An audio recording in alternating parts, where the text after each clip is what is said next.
Hello everyone, আসসালামু আলাইকুম। আজকে চলে এসেছি ফুলকপি আর আলু দিয়ে অসম্ভব মজাদার ভাজি রেসিপি নিয়ে। একদম সহজভাবে দেখাবো, নতুন রাঁধুনিরাও ঝটপট কিন্তু এই ভাজিটা করতে পারবে। বন্ধুরা, ফুলকপি কিন্তু আমাদের শরীরের জন্য ভীষণ উপকারী। এটা আমাদের ত্বক ও চুলের জন্য ভীষণ উপকারী, ওজন কমাতে সাহায্য করে, রোগ প্রতিরোধ ক্ষমতা বৃদ্ধি করে এবং আরও নানা উপকার করে থাকে। বন্ধুরা, আমি 2-3টা আলুও নিব ভাজি করার জন্য ফুলকপির সাথে। আর দেখো বন্ধুরা, ফুলকপির সাথে যে ডাঁটাগুলো থাকে, এই ডাঁটাগুলো কিন্তু ফেলে দিব না। এগুলো হচ্ছে কিভাবে ভাজিতে দিলে ভীষণ মজা লাগে, সব কিছুই শেয়ার করব আজকের এই ছোট্ট ভিডিওতে। তাই ছোট ভিডিওটা স্কিপ করো না বন্ধুরা, পুরো ভিডিওটা দেখতে থাকো।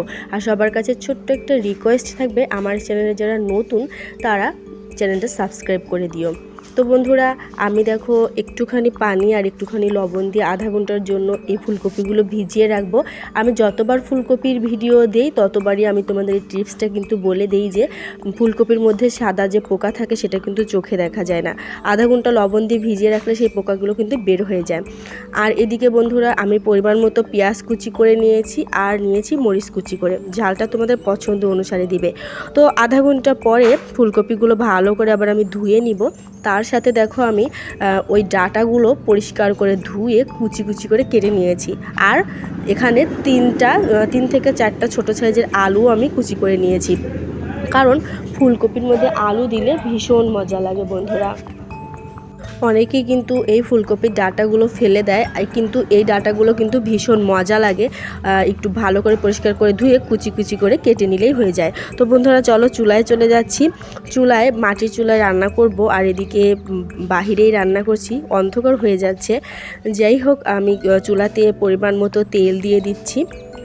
আর তেলটা গরম হয়ে আসতেই আমি কেটে রাখা পেঁয়াজ কুচি আর মরিচ কুচিগুলো দিয়ে দিব। দেখো বন্ধুরা, তেলটা গরম হয়ে আসতে পেঁয়াজ কুচি মরিচ কুচি দিয়ে দিলাম।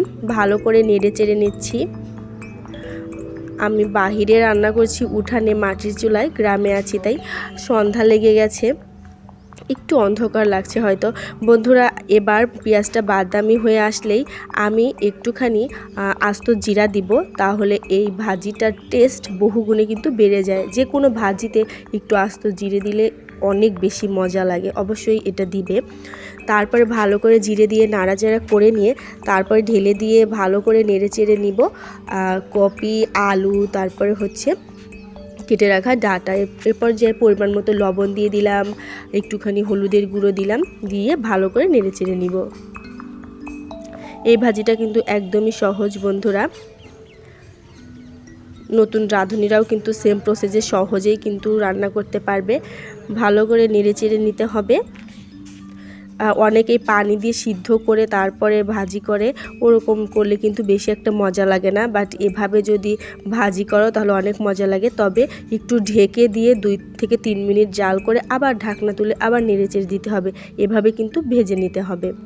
আর অনেকেই পানি দিয়ে সিদ্ধ করে নিয়ে তারপরে তেলে দেয়, ওটা একটু টেস্ট কম লাগে, কিন্তু এভাবে বেশি মজা লাগে। দেখো আমি ঢেকে দিচ্ছি, আবার 5 মিনিট পর ঢাকনা তুলে আবার নেড়েচেড়ে দিচ্ছি। এভাবে দিলে কিন্তু খুব সহজে আলু ফুলকপি ডাঁটাগুলো সিদ্ধ হয়ে যায় আর অনেক বেশি মজা লাগে। কারণ এই ভাজিতে আমি কোনো পানি ব্যবহার করিনি বন্ধুরা। তোমরা চাইলে সিদ্ধ করে নিয়েও ভাজতে পারো, যার যার পছন্দ, তবে এভাবে বেশি মজা লাগে। দেখো আমি আবার ঢেকে দিচ্ছি। ঢাকা দিয়ে দিয়ে 5 মিনিট পর, 5 মিনিট না, 2 মিনিট পর পর ঢাকনাটা তুলে আবার নেড়ে চেড়ে দিলে কিন্তু হয়ে যাবে। তো বন্ধুরা, আমি হচ্ছে চুলাটা বন্ধ করে দেবো। প্রায় ভাজিটা আমার হয়ে গেছে।